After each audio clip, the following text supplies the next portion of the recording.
여러분, 예수 믿는 사람, 세상 사람들과 우리 그리스도인들의 그 차이점이 어디에 있을까요? 아니면 그게 너무 강분하면 나하고 예수 안 믿는 사람과의 차이점, 이게 더 적용점이 더 빠르겠네요. 로마서를 계속 보고 계신데, 로마서를 보면서 바울이 계속적으로 말씀하고 있는 그 죄에 대한 상황들을 보고, 자, 그러면 세상 사람들과 나는 어떤 차이가 있을까? 세상 사람들과 예수 믿는 사람들의 차이점이 무엇일까? 아니면 나하고 옆에 있는 예수 믿지 않는 사람과의 차이점이 뭐가 있을까? 있는 것 같아요. 혹시 하나도 없는 분 계세요? 심각한 문제인데. 내 안에 계신 성령님께서 우리로 하여금 그 말씀에 반응하도록 지금도 역사하고 계십니다.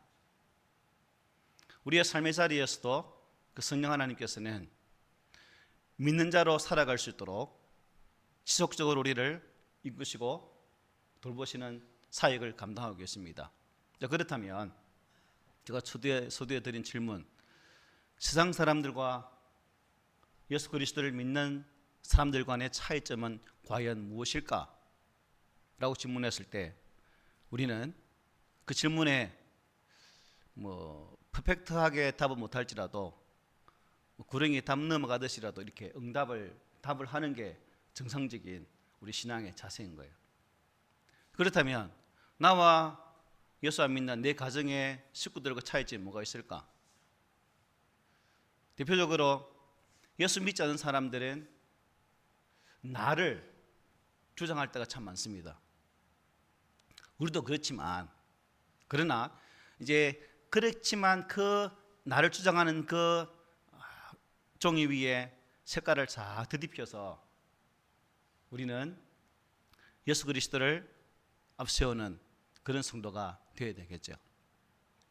세상 사람들은 세상의 말을 가지고 삶의 자리를 이렇게 채워가지만, 우리 예수 믿는 사람들은 하나님의 말씀, 예수님의 말씀으로 살아가는 것이 또 그들과 다른 차이점이라면 차이라고도 볼 수 있겠죠. 아울러서 세상 사람들은 자신의 이름을 많이 한다는 거죠. 그러면 그게 무슨 의미일까요? 자신의 명예를 나타내려고 애를 씁니다. 반면에 예수 믿는 사람, 그리스도인들은 하나님의 영광을 위해서 살아간다는 거죠. 아울러서 세상 사람들은 자기의 이름을 자랑합니다.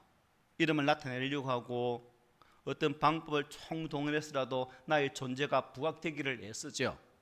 하지만 예수 믿는 사람들은 어떻게 해요? 예수님을 자랑하는 삶으로 살아가는 겁니다. 억수로 많지만, 수없이 많지만 대충 이렇게 4가지 5개 정도로 제가 압축을 해봤어요. 자, 그러면 여러분, 그 그리스도라는 이름 속에 나를 한번 대입해 보십시오. 나는 내 생각이 아닌 예수님의 생각으로, 나의 말이 아닌 예수님의 말씀으로, 내 명예가 아닌 하나님의 영광을 위해서, 또한 내 자랑이 아닌 하나님의 자랑, 예수님을 자랑하기 위해 살고 있는 그러한 그리스도인인가? 답은 스스로 하세요. 항상 제가 강조하는 거지만, 이렇게 말씀을 살피면서 바울은 계속 이방인들 또 유대인들에 대해서 말씀하는 것을 보게 되었죠. 유대인들을 한번 보십시다. 유대인들은 자신이 하나님께로부터 율법을 받았다는 그 자체에 참 큰 자부심을 가지고 살았던 민족입니다. 율법을 주신 그것을 큰 자랑으로 삼으며 살아왔다는 거예요.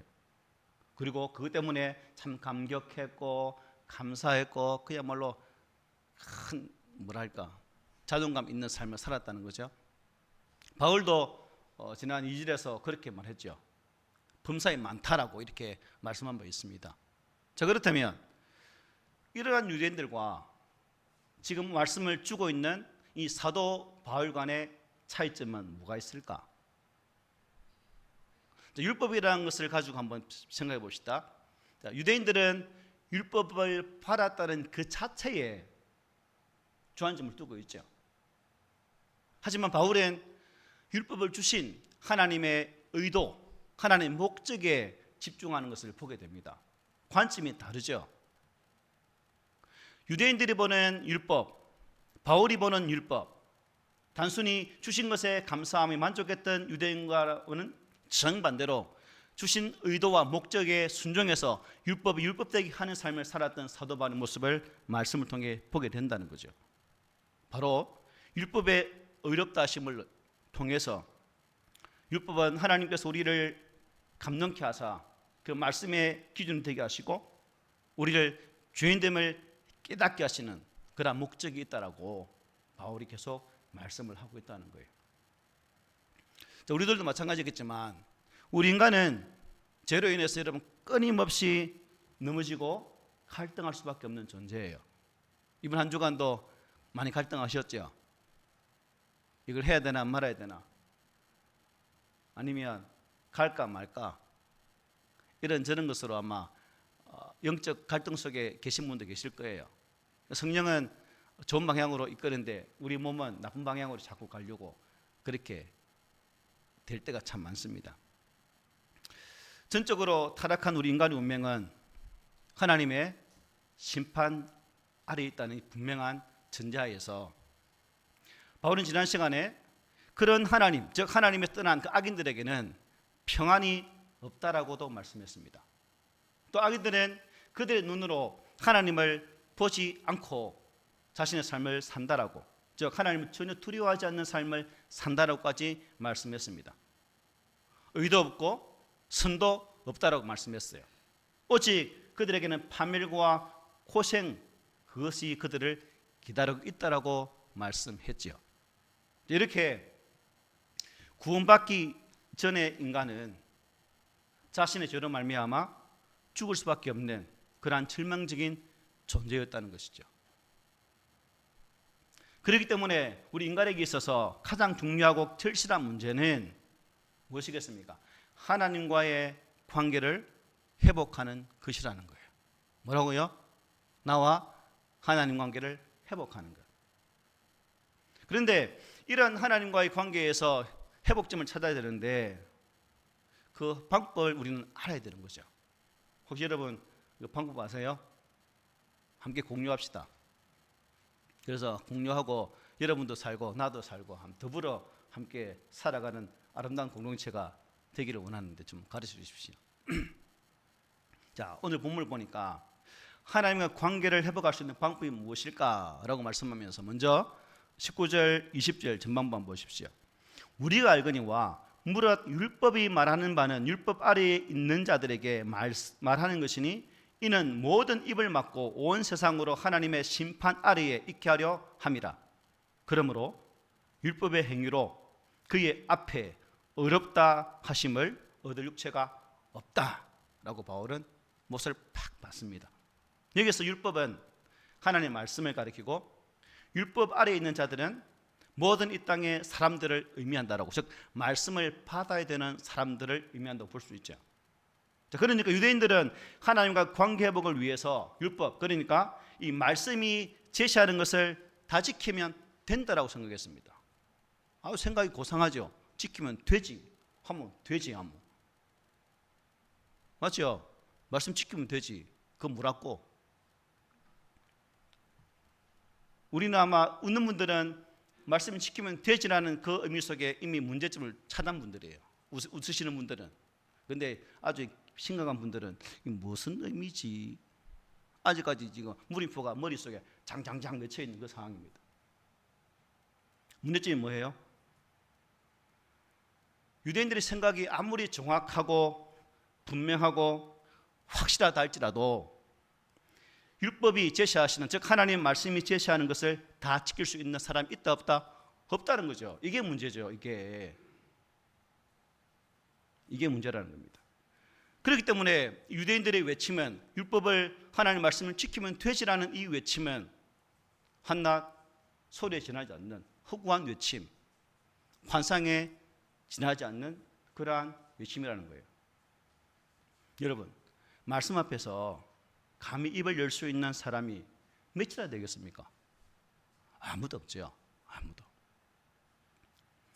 그러므로 세상 모든 사람들은 이 하나님의 심판 아래에 놓일 수밖에 없는 거예요. 말씀은 여러분 읽으면 읽을수록 어때 기분이? 참 나는 어찌할 수 없는 인간이네. 그런 사실이 더 또렷하게 부각되지 않습니까? 혹시 이런 말씀 읽으면 읽을수록 나는 참 잘된 사람이야. 나는 훌륭한 믿음의 사람이야. 그래 나는 퍼펙트해. 나 언제나 믿음의 사람이라 자부하는 사람 계십니까? 없어요. 제대로 믿는 사람들은 말씀을 대하면 대할수록 말씀 속에 들어가면 들어갈수록 나는 어찌할 수 없는 연약한 죄인이구나를 깨달을 수밖에 없다는 겁니다. 이게 정상적인 그리스도의 생각이에요. 그런데 문제는 오늘날 교회 속에 이런 생각도 못하는 분들이 많다는 거죠. 그냥 말씀의 생각도 아닌 자신의 생각과 자신의 마음, 그것으로 그냥 종교인 중에 한 사람으로 불교를 가든 마호메트를 믿든 도를 믿든 믿는 건 다 똑같으니까 그 중에서 예수를 믿지 해서 앉아 있다면 정말 심각하다는 겁니다. 우리는 말씀을 대하면서 내가 누구인지 저 말씀 앞에서 나는 어찌할 수 없는 연약한 인간이구나. 이 인간된 모습을 회복하기 위해서는 사람 대 사람 간의 회복이 아니라 하나님과의 회복이 먼저 되어져야 된다는 사실을 깨닫게 되는 거죠. 그러므로 저와 여러분들은 매일매일 하나님 말씀을 대하면서 하나님과의 관계를 회복하기 위해서 부단히 애를 써야 됩니다. 처절할 정도로 UFC 싸움하는 MMA 선수들 보셨죠? 링의 싸움. 처절하게 싸우지 않습니까? 막 쌍코피 터지고 눈 터지고 맞박 깨지고 그래도 끝까지 싸우잖아요. 처절하게. 우리 믿음을 지키기 위해서 그렇게 처절하게 싸우는 분 계세요? 한 주간 살면서. 그 유대인들은 그런 사실들을 전혀 몰랐다는 거죠. 유대인들은. 그렇다면 여러분, 하나님 관계를 회복할 수 있는 진짜 방법, 그게 무엇일까요? 하나님께서 우리에게 말씀을 주신 목적이 바울은 무엇인지를 이어지는 말씀 중에서 계속 말씀합니다. 20절 하반절에 이렇게 말씀하죠. 율법으로는 죄를 깨달음이니라. 하나님 아버지께서 우리들에게 율법을 주신 목적은 사람들로 하여금 죄를 깨닫게 하는 것, 사람이 하나님 앞에서 완전한 타락한 죄인임을 깨닫게 하기 위해서라는 겁니다. 율법 행위로는 하나님 앞에서 어렵다 할 육체가 없다는 사실을 깨닫게 하기 위함입니다. 하나님 율법은 사람이 하나님 앞에서 얼마나 선한 행위를 해야 구원을 받을 수 있는지 그 커트라인을 제시하기 위해 주어진 것이 아니라는 거예요. 사람은 결코 구원받을 만한 의로운 행위를 할 수가 없어요. 여러분 할 수 있습니까? 그래서 구제불능인 주인이라는 사실을 스스로 깨닫게 하기 위해서 율법의 말씀을 우리에게 주신 거예요.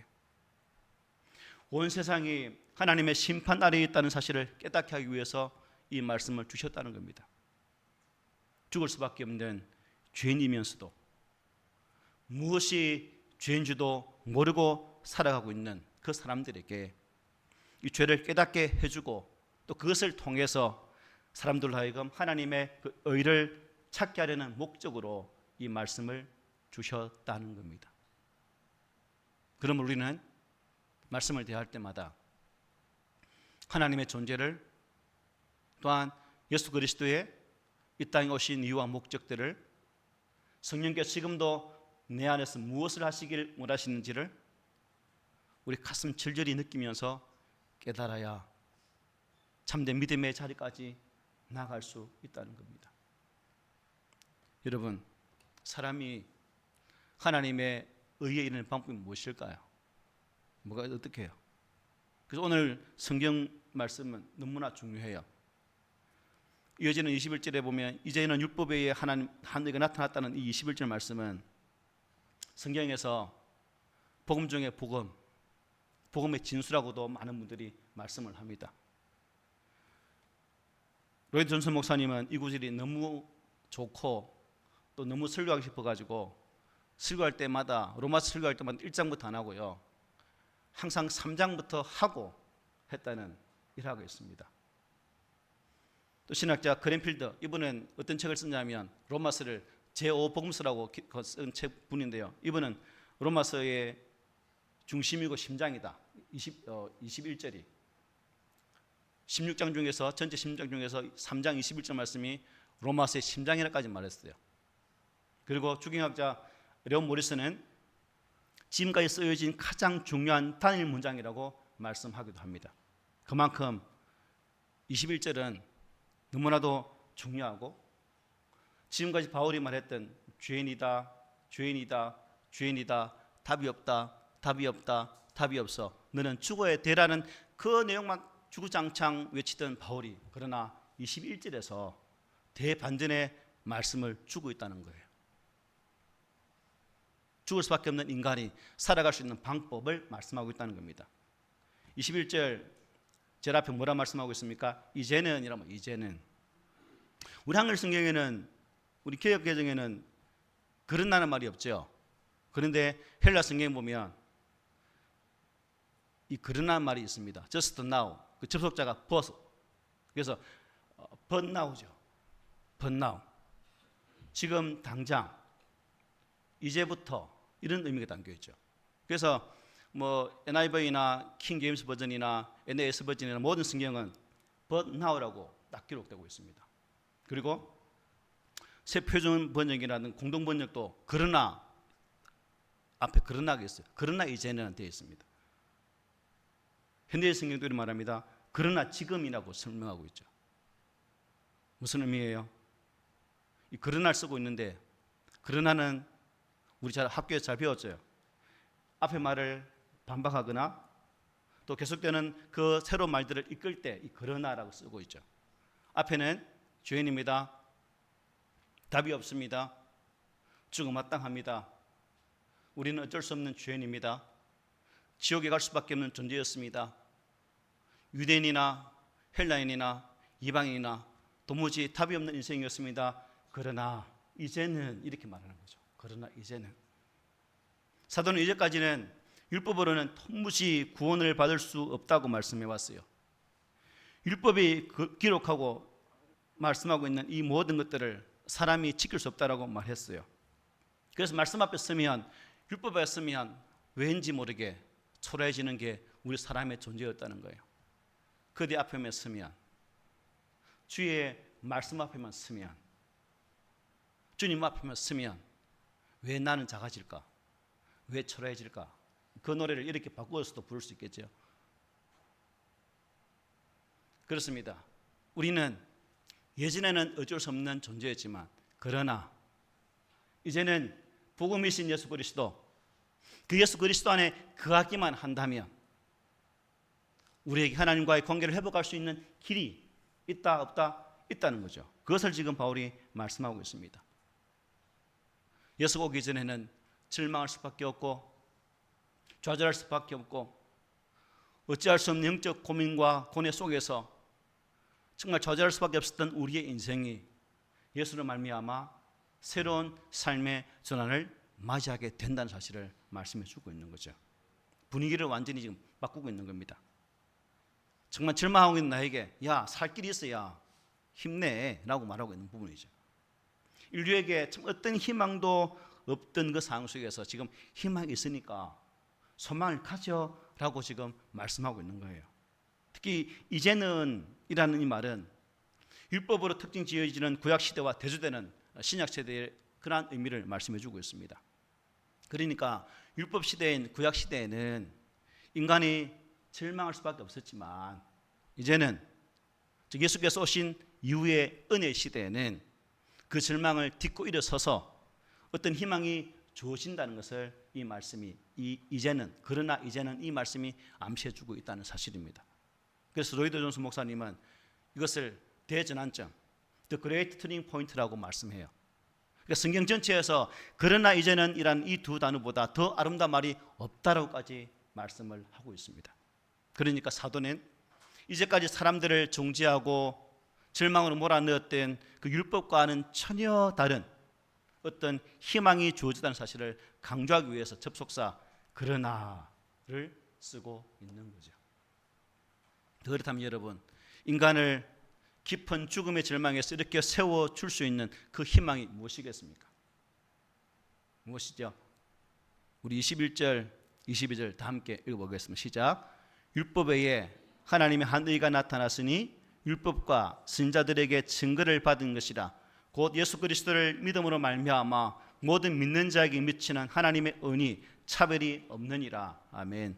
율법 외에.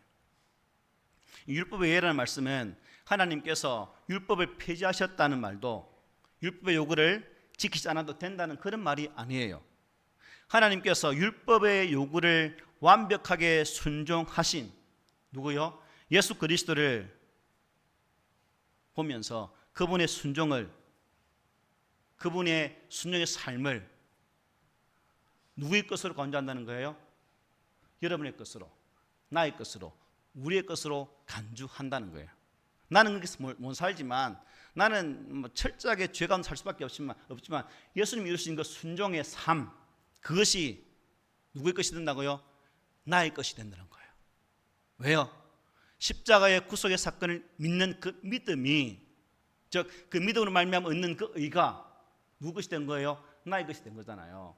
그래서 예수님의 순종의 그 삶이 우리 예수를 믿는 순간 누구 것이 된 것이라고요? 나의 것이 된다는 거예요. 나는 여전히 죄 가운데 있지만, 나는 여전히 죄 가운데서 죄 범벅이 된 삶을 살고 있지만, 하나님은 그 죄 범벅된 나를 보지 않으시고 나를 위해 십자가 죽으신 예수님의 그 보혈의 속죄의 값을 보시고 그 대속의 죽음을 보시고 그것을 믿는 자를 통해서 예수님의 그 이름으로 우리를 새롭게 변화된 의인으로 인정해 주신다는 것입니다. 이게 은혜죠. 일주일 내내 삶을 살아가면서 참 우리가 전혀 예수 안에 있는 자와의 삶이 아닌 참 예수와의 동떨어진 별개의 삶을 살아왔던 우리에게 하나님은 그것을 통해 야 임마 왜 그렇게 살아? 그것밖에 안 되라고 말씀하시는 것이 아니라 우리 입술로 예수 그리스도를 나의 주님으로 선포합니다. 주님 때문에 내가 살아갈 수 있습니다라는 그 고백을 들으신 하나님께서 그 예수님의 의로움을 우리에게 인쳐 주셔서 우리를 어렵다고 하신다는 거예요. 이 신칭의 은혜가 바로 이겁니다. 나는 안 되지만, 내 인생에는 답이 없지만, 내 삶에는 도무지 어떠한 해결책이 없지만 예수님께서 십자가에서 순종하신 그 순종의 모습, 행위가 아닌 믿음으로만 구원하는 그 은혜를 드리본 우리가 하나님의 은혜 가운데서 이러한 복을 받을 수 있다는 사실입니다. 이 구원의 은혜는 그리스도 안에서 차별이 있습니까? 없습니까?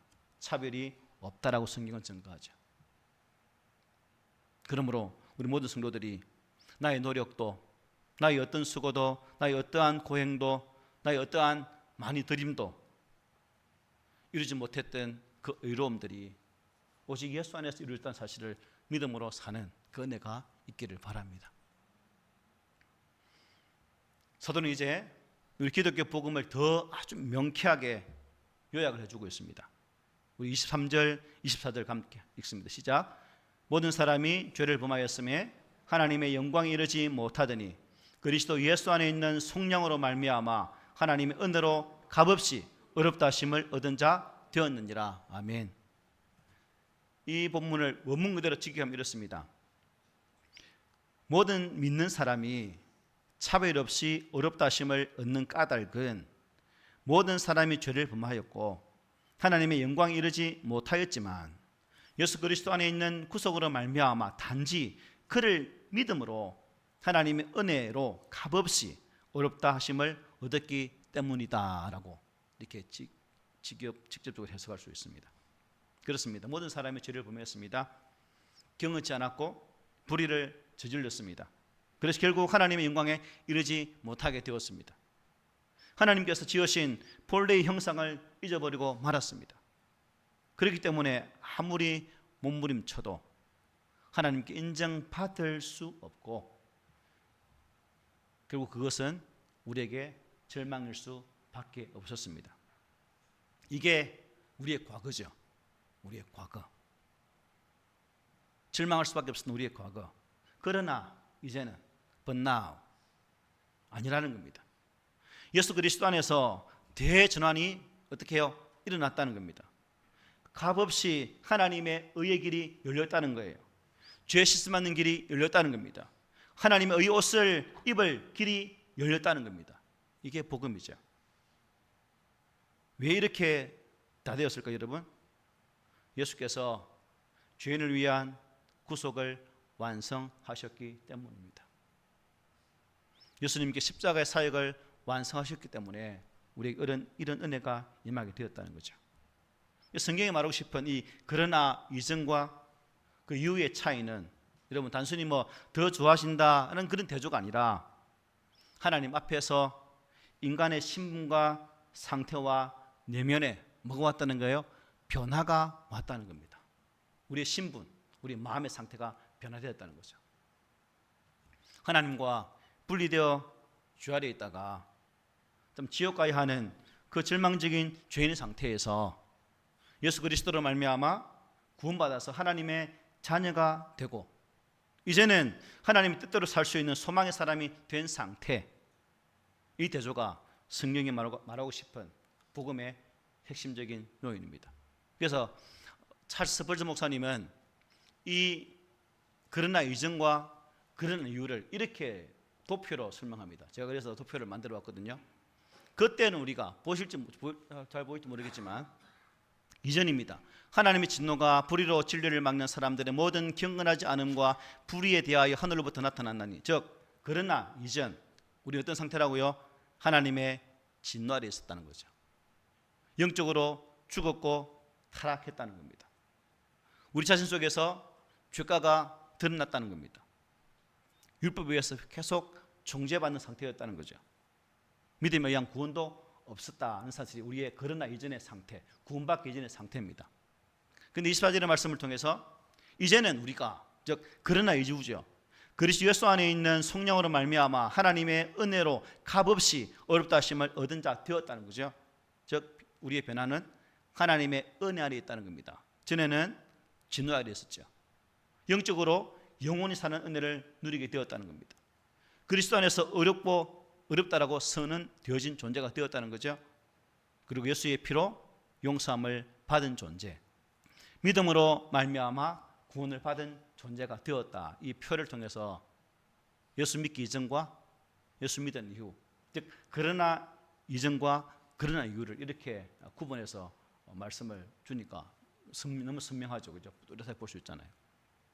여러분, 하나님 앞에서의 변화, 진정한 복음의 은혜 없이 그냥 단순하게 여러분, 아이고, 우리 인생에 예수 만나면요 생긴 인생이 됩니다. 슬프고 고통스러운 인생이 기쁨과 형통한 인생이 됩니다. 라고 단순하게 이렇게 예수 믿으세요 라고 복음이 제시된다면 이게 참된 복음일까요? 아니죠. 교회의 본질적인 존재 이유인 죄를 이기는 그 힘과 능력을, 권세는 사라지고, 이런 복음만 지나면 이런 권세가 사라지게 되는 거죠.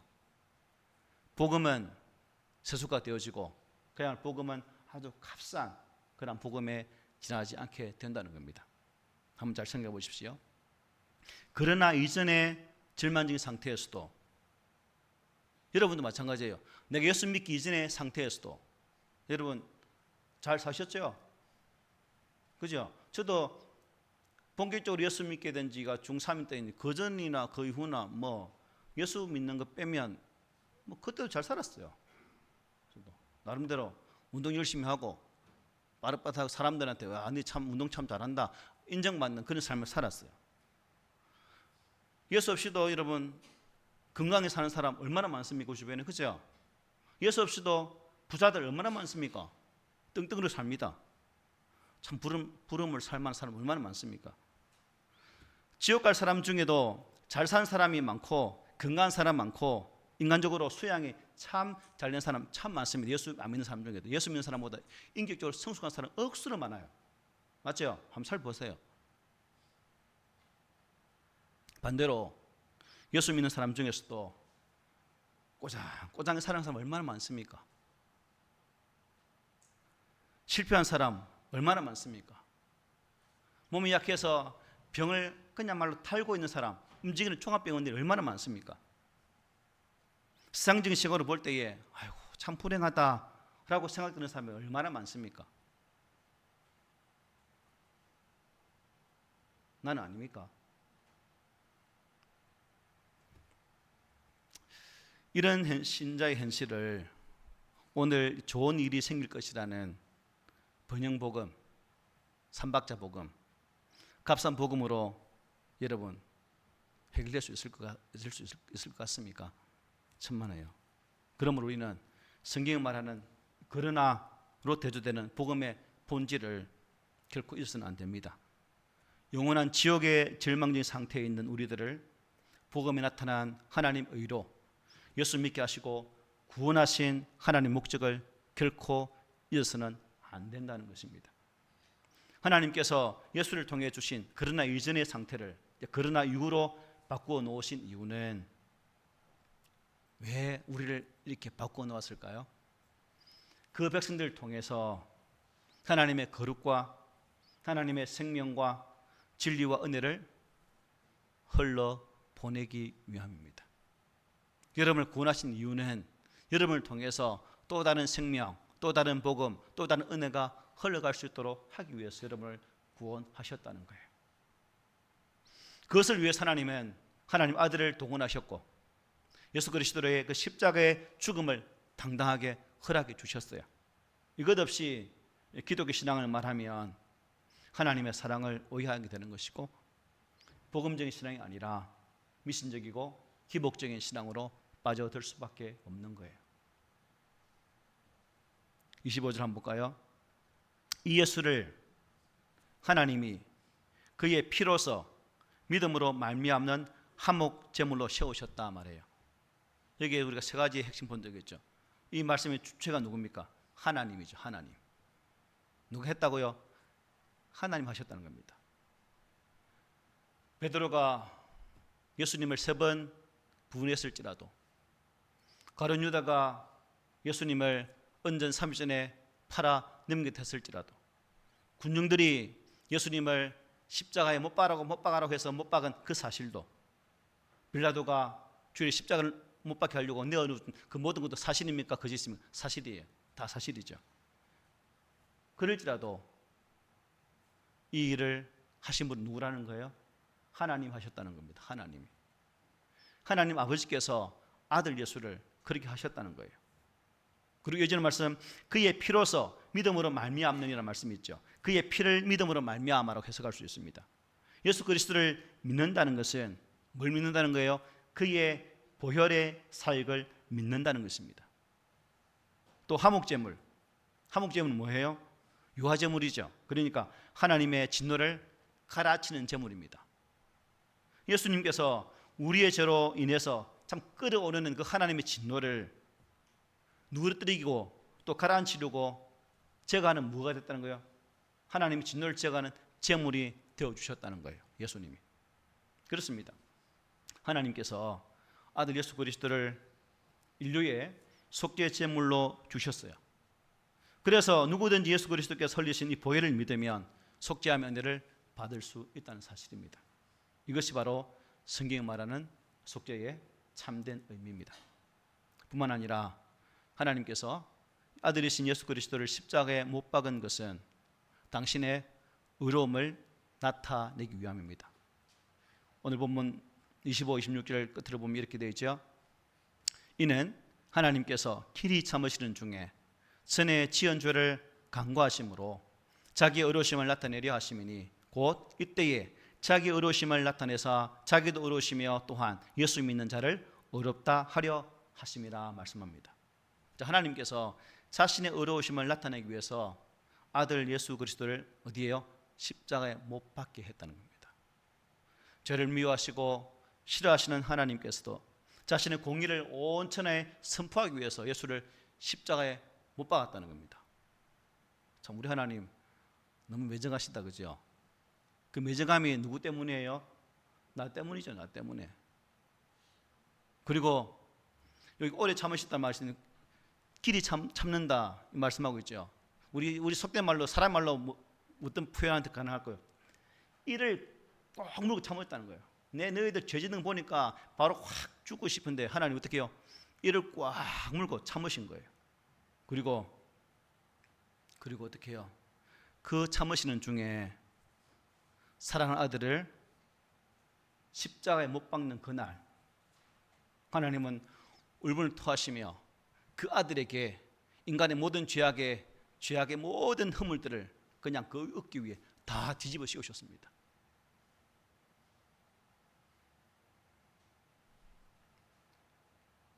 그 죄를 뒤집어 쓴 예수님은 십자가에서 그야말로 처절하게 죽을 수밖에 없었어요.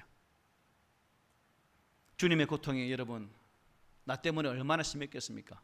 아니 하나님께서 나를 살리기 위해서 아들을 주기 위해서만 이 현장이 얼마나 고통스러웠겠습니까?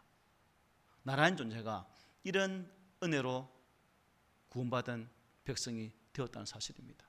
이게 복음이죠. 여러분 복음이 가치를 잃어가는 십자가의 은혜가 참된 가치를 잃어가는 이 시대에 저 목회자 한 사람으로서 원함이 있다면 저와 함께 신앙생활을 하는 여러분들은 십자가의 가치, 하나님께서 왜 독생 예수를 죽이시려면 했는지, 왜 하나님이 길이 참으시다가 마지막 한 방에 자신의 모든 억눌림이 그 고통들을 아들에게 쏟아 부으셔야 했는지 그 의미를 우리가 잘 기억한다면 결코 우리의 신앙을 나태함으로 어정쩡함으로 살아갈 수 없을 것입니다.